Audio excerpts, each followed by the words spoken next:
नमस्कार दोस्तों, किरण की रसोई से में आप सभी का स्वागत है। आप देख रहे हैं मैं ये मूंग की दाल की सिकाई कर रही हूँ। पूरे टिप्स एंड ट्रिक्स के साथ आज ये रेसिपी बनाएंगे पूरी राजस्थानी स्टाइल में, और इतनी टेस्टी और इतनी हेल्दी रेसिपी है कि सर्दियों के लिए खास तौर पे आपको एक बार जरूर बनानी चाहिए। तो ये देखिए दाल की सिकाई कर रही हूँ। इस रेसिपी में पूरे टाइम जो घी यूज करूंगी वो बिल्कुल कम मात्रा में, 3 टेबल स्पून पूरी घी इसमें यूज करते हुए इस रेसिपी को मैं कंप्लीट करूंगी। तो कैसे करूंगी, आइए झटपट से ये पूरे टिप्स एंड ट्रिक्स के साथ बादाम और मूंग दाल का हलवा बनाना सीखें। बादाम का हलवा बनाने के लिए मैंने आधा कप बादाम को लेकर के 2-3 घंटे से भिगो के रखी है, और इसके लिए मैं आधा कप धुली हुई मूंग की दाल ले रही हूँ बिना छिलके वाली। इसको भी हम 1 से 2 बार पानी से धो देंगे, क्योंकि बाजार से इस तरीके की जब दाल आती है तो उसमें काफी पाउडर होता है, तो इसको धोना जरूरी है। तो मैं इसको धो लेती हूँ। इस तरीके से धोने से हमारी जो खुशबू है दाल की वो भी अच्छी हो जाती है, वरना पाउडर की जो है अजीब सी स्मेल आती है। तो मैं इसको अच्छे से धो लेती हूँ। तो देखिए दाल को धोकर के मैंने छलनी पर ले लिया है। हमें बिल्कुल भी इसमें पानी नहीं रहने देना है। तो इसे हम क्या करेंगे, एक साफ सुथरा कपड़ा लेंगे कॉटन का, और उस पर हम इसको डाल करके पहले पोंछ लेंगे इस तरीके से, और 10-15 मिनट हम इसको अच्छे से सुखाएंगे। इसमें किसी भी तरीके से पानी का मॉइस्चर नहीं रखना है हमें, तो इसको हम सुखा लेंगे। आप चाहें तो इसको 10-15 मिनट पंखे में भी रख सकते हैं। तो मैं इसको इस तरीके से पोंछ लेती हूँ। बादाम अगर ओवरनाइट भिगी हुई होगी तो आसानी से छिली जाएगी, और अगर 1-2 घंटे आपने भिगोई तब भी आप छिल सकते हैं। लेकिन अगर आपको लगता है कि टाइम ज्यादा लग रहा है हमें छिलने में, तो इसको मैं जल्दी से छिलने का एक तरीका बताती हूँ। इसके लिए हम क्या करेंगे, एक बर्तन में हम तेज गर्म पानी लेंगे, और इस तेज गर्म पानी में हम इस बादाम को डाल देंगे। आप चाहें तो गैस पे रख करके भी कर सकते हैं, लेकिन हमारी बादाम लगभग भीग चुकी है। अब इसको हम 1-2 मिनट इसमें रहने देंगे। 1-2 मिनट हो गए हैं, और अब इसको हम छलनी से छान लेंगे। आसानी से जो है निकलता है इस तरीके से, बिल्कुल भी तकलीफ नहीं होती। ये देखिए, आप चाहे तो मूंगफली की तरह कपड़े पे डाल करके भी इनको आप छिल सकते हैं। ये देखिए हाथ से आ रहा है। ओवरनाइट भिगी हुई हो तब भी, सर्दी का मौसम है, तो आप अगर उसको थोड़ा सा गर्म पानी में डाल देंगे तो इजीली ये छिली जाएगी, क्योंकि ज्यादा मात्रा में हमें बादाम छिलनी रहती है, तो फिर इस तरीके से छिली जाती है। और ये देखिए बढ़िया से छिल गई है बादाम। तो मैं अपनी सारी बादाम जो है इस तरीके से छिल लेती हूँ। अब हम एक कढ़ाई में 1 टेबल स्पून देशी घी लेंगे। तो ये 1 टेबल स्पून देशी घी डाल लेती हूँ मैं इसमें। इसको हल्का गर्म कर लेती हूँ घी को। इस हल्के गर्म घी में हमने जो दाल धोकर के सुखाई थी, देखिए पूरा मॉइस्चर इसका खत्म हो गया है। अब इसको हम डाल लेंगे, और मीडियम टू लो फ्लेम पे हम इसको लगातार चलाते हुए, थोड़ा कलर चेंज होगा तब तक हम इसको थोड़ा सेकेंगे। इससे एक्स्ट्रा जो मॉइस्चर है वो भी खत्म हो जाएगा, और बाद में जो हम सिकाई करेंगे हलवे की उसमें भी समय कम लगेगा। बहुत अच्छी खुशबू भी हो जाएगी। सारे जो अच्छी चीजें होती है वो इस दाल की सिकाई के साथ हो जाएगी इस हलवे के लिए। तो इसको हम मीडियम टू लो फ्लेम पे थोड़ी देर भून लेते हैं। और देखिए 1 टेबल स्पून घी में हमारी दाल जो है काफी अच्छे से तरबतर हो गई है, और ऐसा लग रहा है जैसे कि हम दाल को फ्राई कर रहे हैं। कोई दिक्कत नहीं है, अगर इतना घी हमें इसमें दिख रहा है तो इसमें खूब अच्छे से भुनाई होगी। राजस्थानी डिश है, देशी घी का तड़का ना हो, देशी घी का स्वाद ना आए तो वो राजस्थानी रेसिपी जो है पूरी नहीं होती है। और हम राजस्थानी स्टाइल में बना रहे हैं, लेकिन हेल्थ का ध्यान रखते हुए बिल्कुल 3 टेबल स्पून घी में हम ये पूरी रेसिपी बना करके तैयार करेंगे। तो देखिए 10 से 15 मिनट में हमारी ये दाल जो है बढ़िया से भुन करके तैयार हो गई है। कलर भी इसका चेंज हो गया है, और इससे खुशबू भी आ रही है। और जो देखिए घी हमने बिल्कुल थोड़ा सा डाला, 1 टेबल स्पून घी, वो भी देखिए फिर से रिलीज हो रहा है।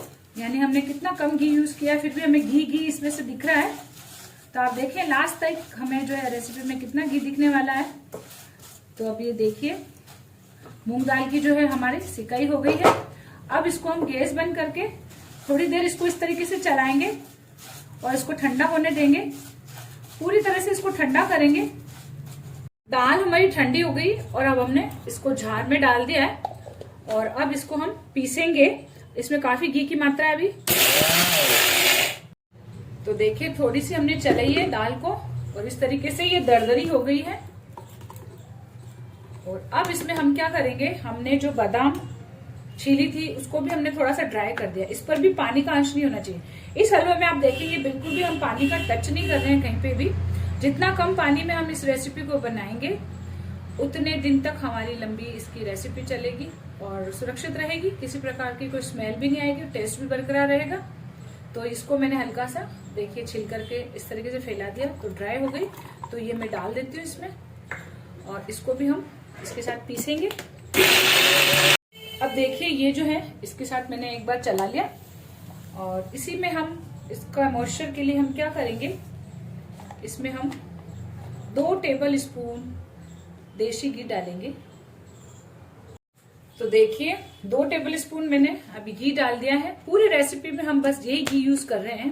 राजस्थानी रेसिपी है, घी पूरा होना चाहिए, लेकिन हम इतने से में भी पूरा टेस्ट लाएंगे।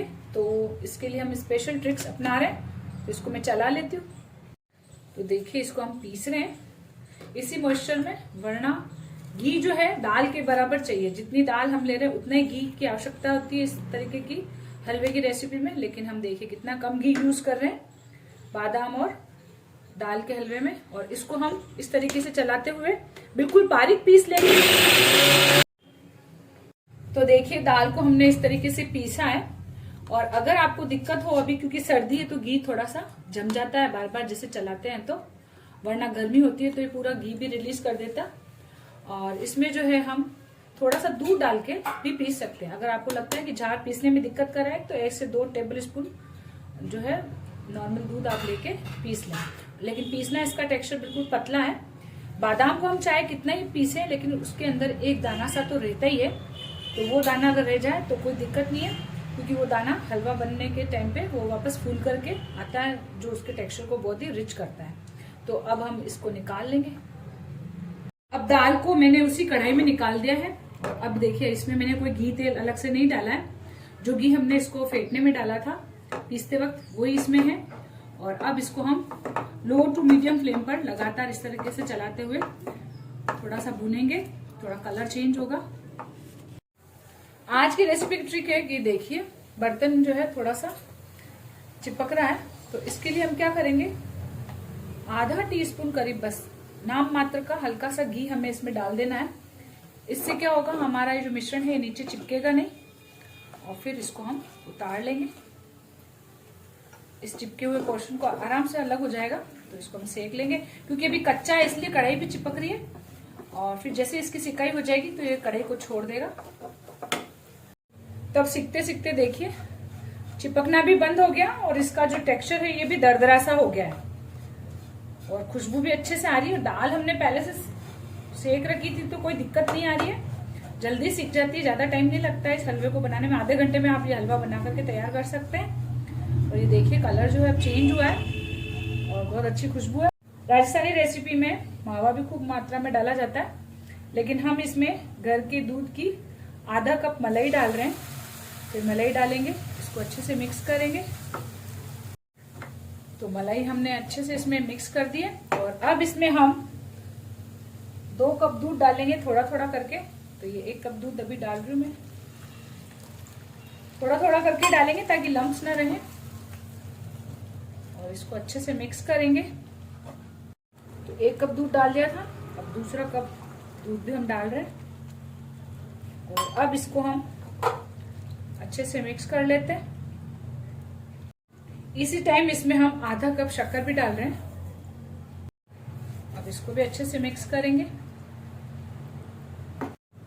अब लगातार चलाते रहेंगे धीमी आंच पर और घी छूटने तक हम इसको पकाएंगे, ताकि चीनी भी जो है पक जाएगी, टाइट हो जाएगा जो हमारा हलवा है वो।